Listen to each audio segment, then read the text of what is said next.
Bonjour, j'ai accepté de relever le défi de la parole. Donc moi, je vais vous parler aujourd'hui de versets du livre d'Isaïe au chapitre 43, au tout début du chapitre, dans les versets 1 à 4. Alors j'ai sélectionné quelques paroles pour pas tout vous lire. Ne crains pas, je t'ai appelé par ton nom, tu as du prix à mes yeux et je t'aime.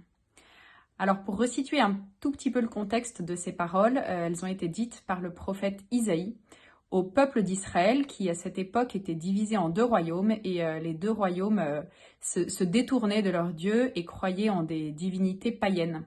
Dieu leur a donc envoyé des prophètes pour les encourager à revenir à lui.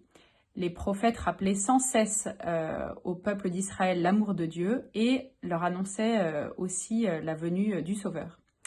Donc dans ces paroles, ne crains pas, je t'ai choisi, appelé par ton nom.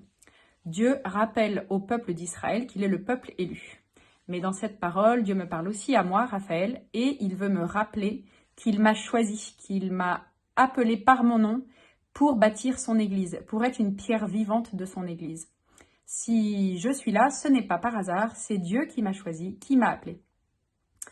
Dieu me rappelle que chaque vie a du prix à ses yeux, la mienne aussi. Peu importe que l'on soit riche, que l'on soit pauvre, que l'on soit puissant, peu importe notre métier, chacune de nos vies a du prix aux yeux de Dieu, et la mienne aussi.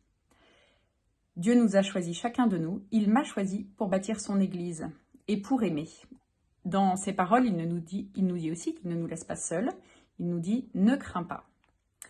Alors cette parole, elle me touche parce que dans des moments où je peux être découragée, abattue, triste, en colère, un peu comme le peuple d'Israël qui s'était détourné de Dieu, dans ces moments, ça m'encourage et ça me réconforte d'entendre Dieu me dire « Ne crains pas, je t'ai choisi, je t'ai appelé par ton nom, tu as du prix à mes yeux et je t'aime. » Je sais que Dieu seul peut m'aimer de cet amour si parfait, si divin, cet amour qui nous dépasse et qui va bien au-delà de tous nos défauts, de toutes nos imperfections.